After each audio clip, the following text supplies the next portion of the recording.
Hello, everyone. A very good evening to you all. Myself, Dr. Sumedha Gupta, and on behalf of Voice of Healthcare, I would like to welcome all the viewers who have joined us. So, today, we are here to present the second episode of Detect to Protect, a series of awareness session in the fight against breast cancer, which is organized by Voice of Healthcare and supported by Zydus. So, in today's session, we'll explore about the vital insights on breast cancer, from recognizing the sign and symptoms to the importance of early detection, prognostic testing, and the latest treatment options. Before starting the discussions, I would like to share about some facts related to breast cancer prevalence in India. So, breast cancer in India possesses a significant public health challenge, accordingly, to about 14% of the global burden. The incidence is rising at 1.5 to 2% annually, with approximately 60% of cases diagnosed at advanced stages, which severely impact the treatment outcomes. The average age of diagnosis is around 45 years younger than the global average of 61 years, and survival rates varies widely from 70 to 80% in urban areas compared to 40 to 50% in the rural areas. Awareness of symptoms is really low, with only 20 to 30% of women informed about the disease, and less than 10% participate in the regular screening tests. Cultural barriers and stigma further impede timely medical help, especially for the women with a family history of breast cancer, who are at the 2-3 times higher risk. These factors highlight the urgent need for improved awareness, education, and health access to address the rising burden of breast cancer in India. So, in the light of these stats and facts, to begin with the discussion, first I would like you all to please join me in welcoming our expert who is going to provide us with insightful information on understanding about the breast cancer awareness. So, I would like to welcome Dr. Hollis D'souza, medical oncologist, Grace Oncology, Vasai, and HCG Apex Cancer Hospital, Borivali. Good evening, doctor. Welcome to the discussion.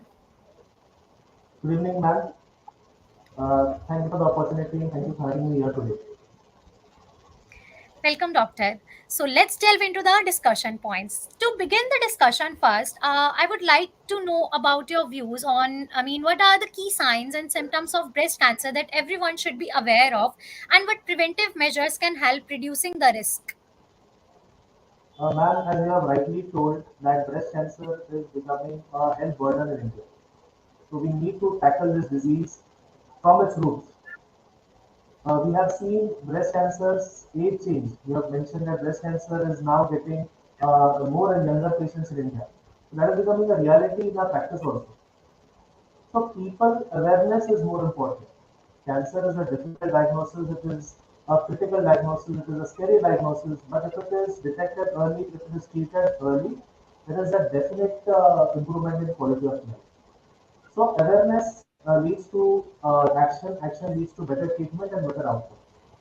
So people to be aware, they should understand what exactly is breast cancer, what are the signs, what are the symptoms.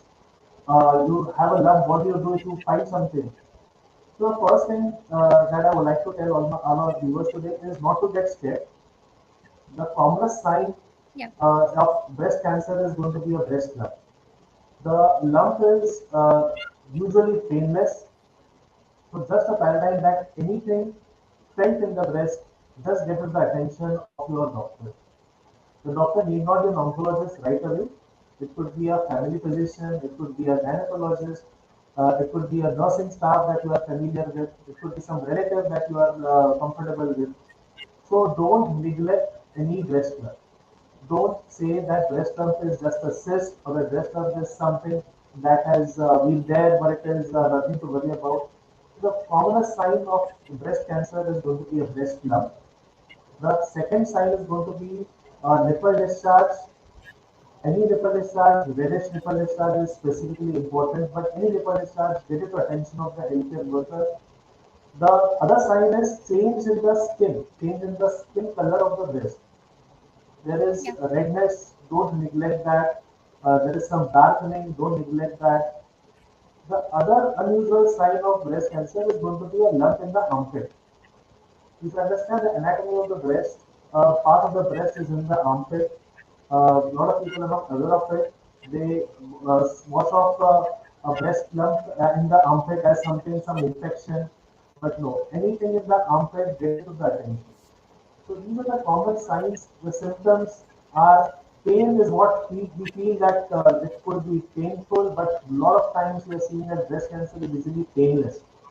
Nipple discharge, lump, skin changes, paradigm signs. These are the things that we should watch out for. Other thing is a general health checkup, not just related to cancer per se, but back pain. We have had patients with back pain, and then have we realized that back pain was because of a cancer that had spread from the breast to the bones. There was no lump in the breast. So these symptoms, in health symptoms in general, are not to be neglected. So I feel that the most important is don't neglect any breast lump. Don't neglect any lump in the area around the breast. Thank you, Dr. D'Souza, for providing these insights on sign and symptoms. So, since you provided us with the sign and symptom parts, but when it comes to the screening methods, so what recommendations or maybe screening methods you will recommend for early detection of the breast cancer? And if I would say like self screening की अगर हम बात करें, तो how can one person should self screen herself? So that's a very important question that you have asked me, screening. So screening means actively trying to find something abnormal. You are not feeling abnormal, but you are trying to find is everything all right with me. So that is screening. So screening very important is a self-breast examination or something called as an SBE. There is next and some mammography, and third is an MRI. So what is the first step? The first step is always going to be a self-breast examination. There are no set guidelines from India. We usually follow the guidelines in the Western literature. At what age should we start the self-breast examination? So guidelines like the American Task Force, they are told to start as early as 18 years of age in all, irrespective of the risk. In further, I think so. We are going to discuss what is the risk. So, irrespective of the risk, start at 18, do a monthly self-check examination, divide the breast into four parts: the right upper, the right lower, the left upper, the left lower, and then the nipple area and the armpit. So, these six parts need to be targeted using the flat of your hand. Using the flat of your hand, palpate, search for any lump, search for any irregularity, any irregularity, and if you feel that there is something that shouldn't be there, or something that has changed, or something that is was not there before, don't neglect that. Get it the attention of the maybe your spouse, maybe your parents, maybe your family member, and your doctor if you are comfortable with the doctor. But don't neglect anyone. So this is the self-breast examination. That's a screening. On screening, you find a lump, come to the doctor. The second is a mammogram. Now, what is a mammogram and what exactly is screening a mammogram? So, mammogram is a specialized type of X-ray. Now, a lot of people must be aware what an X-ray is. In mammogram, there are two portals of X-ray. There are two parts of the X-rays which are used to assess the breast. The breast is placed between that part, and then an X-ray is shot. So that gives a very good image of the whole breast. So a mammogram has two views. So in total, it gives a 3D picture of the whole breast. So mammogram is recommended according to your risk classification. Ideally, it should be started at 40 years of age. So beyond 40 years of age, every female should have a mammogram annually. Now beyond 40 annual, till the age of 44, 45. As I mentioned before, that guidelines are not very, there are no fixed guidelines by societies till what age, but till the nation is alive, or till 75 we continue. Because certain guidelines that say that beyond 45, when there is no abnormality detected, we can do it twice a year. So fair enough, continue it twice a year till 75 years of age. Yeah. So first is self-breast, second is mammogram, which is a specialized X-ray, and the third is an MRI. Now it is unusual to hear about MRI. You have always had MRI of the spine, MRI of the back. Now what does MRI? Young females who have a dense breast, heavy breast, for them a mammogram might not be very effective. It might not give the proper depth of examination. For such ladies, for such females, it is better to get an MRI done. So MRI becomes the third point of screening. There are other tests also. Someone will say FNAC. So FNAC is there, something is detected. While these tests are done to detect, to find out if there's something abnormal. So in a gist, Self-breast examination start as early as possible because the 18 years, mammogram by 40, and an MRI, usually don't, the people don't go for MRI upfront, it is on the advice of the doctor. Thank you, doctor, for this insightful information on the screening methods. Doctor, on the following up of that, I would like to ask, like, what are the most alarming sign or symptoms are there that person should be aware of, and then she should go for the screening methods as early as possible. So there's a divide in the Indian population. There's an urban population, there's a rural population. The urban population, there has been a lot of awareness campaigns in the past years, and they are much more aware. We are seeing younger and younger populations coming up. So the first question I asked, when was it noticed? So around 6-7 years back, it was कि sir ये 3 साल से 3 महीने से है 4 महीने से है, but now it is like I noticed it yesterday. So Yeah. lump is what is the foremost sign. You feel something abnormal, report it to the doctor. You feel there's an abnormal rectal discharge, report it. You feel there's an abnormal nodule. A lot of females they say that नहीं sir ये छोटा था हमने ध्यान नहीं दिया. So nothing small. Even if it is a small nodule or in a local language, if it's a pimple, get it to the attention of the medical physician. Maybe it is nothing, but if it is something, that should not be used. So if there is something abnormal, refer to doctor. Preferably, we ask for screening mammogram to be decided by the doctor. In mammogram, there are, as I told you, there is X-ray that is done, there is a CC view, there is an ML view. In some females, we do something called as a sonomammogram also. So once there is a lump or once there is something abnormal or heaviness in the breast, get the screening done by meeting a local doctor. As I told, you need not meet an oncologist. There are many places in India where there is no proper oncology setup. So don't wait for me to go to an oncologist. You can get these facilities done in a lot of places. Go to a local family physician also, and he can guide you to what is the next best step in screening program. Thank you, Dr. D'Souza, for these insights. Moving ahead with the discussion, if we talk about the genetic testing part, so in your view, what role does genetic testing play in breast cancer screening and treatment, and who is most likely to get benefit from it? So, what is a genetic test? A genetic test, HCG test, these are tests that detect if a patient has cancer or has the propensity or does he have the risk of developing breast cancer in the near future. So, as I told you that in normal population we go at 40 years of age, but in high risk patients, these are patients who have a defined criteria of risk. Those patients we can go as early as 25 years of age, and they have to be seen by an MRI. So what is a genetic test? A genetic test is something called as a gene test, that is a DNA test that increases the risk of cancer in that patient. In such patients, breast is not the only organ. So we have to see not only the breast, but also the stomach, the ovaries, in males and male members of the families, the prostate also, the pancreas. So in those patients who are at a high risk, what is that risk? If they have a family member with breast cancer, if they have immediate family member, if they have a first degree, that means a cousin or an aunt, a maternal aunt who has breast cancer, they are at high risk. These patients should be very much aware of their bodies. They should go for regular screening and they should ideally go for an MRI as early as possible, preferably by age 25. Thank you, Dr. D'Souza, for this. And if we talk about if genetic testing is pursued, like which specific genes are tested, and how might the result impact treatment decision and emotional well-being of a person? Genetic test is what people just know about कि sir genetic test करते हैं हम we have been patients walking to the clinic. Sir, one of our relatives had cancer. I want to know what is my risk profile. So this risk profile is calculated on the basis of gene testing. One of the most important genes tested is BRCA. So Yeah. BRCA1 and BRCA2. These are important genes in the DNA. These are involved in something called as a DNA repair. If they are altered, they are affected by any which way, the person is at the higher risk, very high risk of breast cancer and ovarian cancer.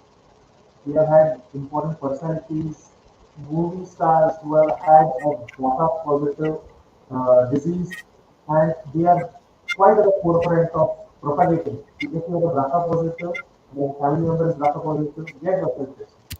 So how is this tested? This is usually a germline test. What is the meaning of that? Is that if the mother had, if it's passed on to the children, if the father had passed on the children. So one of those genes is BRCA. So it is tested by blood. There's no issue, there's no biopsy that is taken, sample that is taken, blood is to be tested.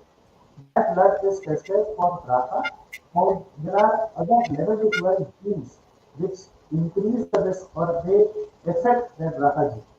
So BRCA, ATM, BRAD, there's a list of genes that are tested in a simple blood test. We have known many in the past, about 4 or 5 years back, this testing was astronomically quite expensive. Now the testing has come down to 2,000 rupees. So the general awareness, the general willingness to do this testing is also increasing. So genetic testing, it is a blood test to detect Yeah. defects in the DNA, and if there is a defect in the DNA, then we have to act upon it. What is that action? That action at times is a presumptive thing. If I know that I'm BRCA1 and if I know I'm BRCA2, I am at high risk for breast cancer or at high risk for ovarian cancer. If the family is complete, then we go for prophylactic mastectomies or we go for prophylactic hysterectomies. That is, we go for preventive removal of the breast, we go for preventive removal of the ovaries. This is a very difficult, very important and a practical diagnosis and approach to prevent breast cancer. So a lot of patients, a lot of families, even if there is a family history, are unwilling to go Yeah. for this. So we have to counsel them. So before going for genetic testing, not that you come, you order for want to get a genetic testing done, and you just send them okay, just get the blood tests to the counsel. No. There is a pre-test counseling that is very important. If the gene is detected, what are the implications of that? If the gene is not detected, what are the implications of that? Do we go for a deeper testing? If the Hmm. gene is detected, what are the implications for you? What are the implications for your children? What are the implications for brothers and sisters? All this has to be done. Only then we go for the testing. Yeah. After the test comes, the patient visits the oncologist, and then there is a genetic counselor who does a post-test counseling. Now, these Hmm. are the actions that need to be taken.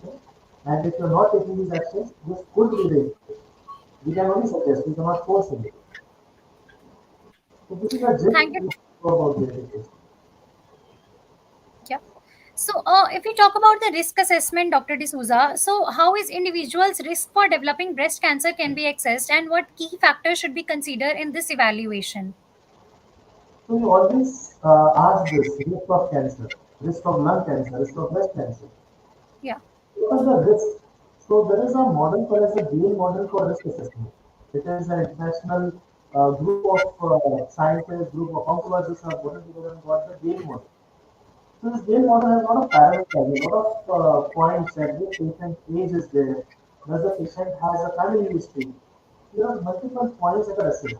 So basically, there are three risk factors, three risk stratifications: a normal risk, an average or a moderate risk, and a high risk. So a normal risk person will be an elderly patient. They will have no family history. They will not Hmm. have any history of any lump. They will not have any history of any breast surgeries. They will not have any history of any breast biopsies. So there is Hmm. no prior history there. While a moderate risk will be a younger patient, they might have some distant relative, not a personal relative of breast cancer. Some maybe a breast lump that was benign and no immediate family. But at high risk, they, the patient might have some other cancer also. She might have an ovarian cancer. So cancer in the patient, if some other cancer in the patient becomes a high risk, a cancer in the immediate family member becomes a high risk, a breast lump in the past that was excised becomes a high risk. Whatever there are two, three types of pre-cancer lesions that are discussing. So they become a high risk. Now I told you what is something called a pre-cancer. Now even the star I told you not every lump in the breast is cancer. It could be non-cancerous. There's a difference between tumor, there's a difference between cancer. The tumor is Yeah. can be abnormal, that does not spread. Cancer is Yeah. something normal that spreads. So cancer can have pre-cancer conditions. Those conditions can remain like that for years together. So these conditions are something called as a DCIS or ATS, particular hyperplasia. So these conditions are also important. Thank you, Dr. Yes, D'Souza, for this. Yeah. Can you hear me? yes, ma'am. I can hear you. Am I audible to you? Yes, ma'am. Good audible. I cannot hear you, Dr. D'Souza. Can you Hello. hear me? Yes, ma'am. I can hear you properly. Yeah, Hello. you are audible now. Yes, yes, ma'am. Yeah, Correct. yeah, I can hear you. Yes. Yes, please continue. Yeah. So as I told you that there's atypical hyperplasia. So these pre-cancerous conditions should also be made aware that not every breast lump is cancer, but every breast needs to be treated. And there is something called as the pre-cancerous lesion. So even they need to be brought to the attention. We have a lot of patients who go to understand oncologist and they will not reveal the history, or they go to a doctor, they will not reveal the history that I have had a breast surgery done or a breast lump was examined. So this is Yeah. important for us. This is important. The pre-cancer condition is also important for us. And doctor, if we talk about the lifestyle changes and the preventive methods, so in your view, what lifestyle changes and preventions can be taken based on the risk assessment results to help lower the likelihood of developing the breast cancer? So there are some modifiable risk factors that are present. The risk factors that I mentioned initially are non-modifiable. There are modifiable risk factors that include a high fat diet, a healthy lifestyle. We also always say, doctors always say, what is a healthy lifestyle? So a healthy lifestyle is a balanced diet. It is proper exercise or activity. You need not be going to the gym every day, but your body should be active. And third is good sleep. If you don't sleep well, your body doesn't heal well. So these are the three pointers that should be at the forefront of a healthy lifestyle. Good diet, good exercise, and a good sleep pattern. Then all these are interconnected. Uh, good activity, exercise, low fat diet, avoiding red meat, cutting down on high carbs. So these are the parts that are coming into the nutrition. Is there specific diet, is there a specific food that needs to be avoided in breast cancer? So there is no specific food that needs to be avoided for breast cancer. There are certain habits definitely like alcohol, smoking that Yeah. need to be cut for reduction of cancer risk in general. But overall, if you tell me for a healthy lifestyle, these three are the main take home points: diet, nutrition, exercise, and a good sleep. A lot of females, a lot of patients, they neglect sleep, but sleep is also important. Other thing Thank. is Yeah. male breast cancer. Breast cancer in 5 to 10% patients is also seen in males. It is seen to have breast cancer. So anything abnormal in the chest region, even the males, they have to report to the doctor. Thank you, Dr. D'Souza, for these recommendations. And I think this is going to be really helpful for the people out there who are listening to this. Moving ahead to the treatment options, since we talk about the risk factor and the screening part. So, in your view, what are some of the latest advancements or innovative treatment options for breast cancer are there, and how do they compare in effectiveness and side effect to the traditional treatment methods? Before we dwell into the treatment, you should understand that breast cancer is not one disease. It is in general five types of diseases. There are five types of breast cancer over there, and the treatment of each type is going to be different. How do we decide the type? There is something called marker test that is done. There are three Yeah. to four markers we usually do. One is an estrogen marker, progesterone marker, and a HER2 marker that is done on the breast tissue. So depending on this, the treatment goes. So there is a novel marker which is called HER2. It's not novel, it's there around, but it has been played around with by a lot of scientists. It has been seen that HER2, if it is more in the body, it leads to a lot of cancer. So we have a lot of advancement in HER2 positive type of breast cancer. There have been multiple medicines that have come up, new drugs, new medicines that we never imagined 5 years back. Like such type of medicines could be available for HER2 trial. So there are Yeah. medicines for tattoo, there's a new medicine called ADHD, there's a medicine called TDM1. So these medicines have just revolutionized cancer care. Around 20 years back, a HER2 positive breast cancer survival was there. But now, with there's a big group bunch of medicines that we are looking at the survival that is doubling, tripling. And the Yeah. best part, they are targeted therapies. They are targeting that particular organ, they are targeting that particular receptor in the breast cancer and causing very less side effects. Chemo means hair loss. That is what every patient thinks. So it is not that. Now we have a lot of targeted therapies that you just come, take the injection on a daycare basis, go back. A lot of patients go back to the offices, go back to their homes. So a lot of Yeah. advancements in target therapies and definitely immunotherapy also. So most important is going to be a HER2 targeted therapy in breast cancer. Thank you, Dr. D'Souza, for your insights onto the treatment part. So, in the end, to conclude the discussion, I would like to ask one take home message from you. You want to deliver to the people out there who are newly diagnosed with the breast cancer or are at the verge of this disease. So the first and the most important message is going to be if you find a lump in the breast, please don't get scared, act on it, act as fast as possible. Cancer is curable if detected early. This is the motto of my mentor hospital, Tata Memorial Hospital. Go for it. Don't be scared.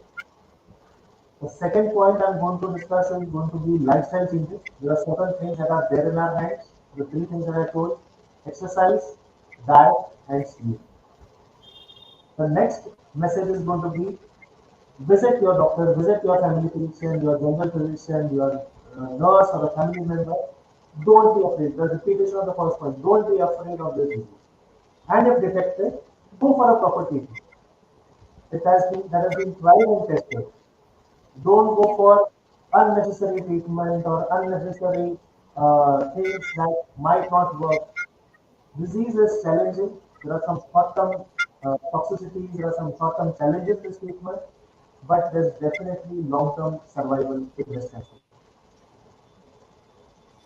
Thank you, Dr. D'Souza, for these recommendations. And I think these are going to be really helpful for the people out there who are diagnosed with this disease and are at the verge of this. So, in conclusion, our objective for today's discussion was to explore and emphasize the importance of breast cancer by integrating insights on recognizing the signs, symptoms, screening part, detection part, treatment part, and other options. And I'm confident that our expert has addressed this crucial topic very comprehensively and effectively by presenting the information in a thorough and both accessible way that the layman can also understand. So, I would like to extend my gratitude to Dr. D'Souza for his insightful contribution, for sharing your expertise with us today. And your participation has been really valuable, and we deeply appreciate the time and knowledge that you have shared with us today. So, thank you so much for joining us. Thank you, ma'am. Thank you for this opportunity once again, and thank you, Zydus, for giving me the opportunity to speak on the. You're welcome, Doctor. In the end, I would request the viewers to please stay tuned for our next upcoming episodes on breast cancer awareness, where we'll talk about the various topics, the treatment option, the screening parts, the prognostic testing, etc.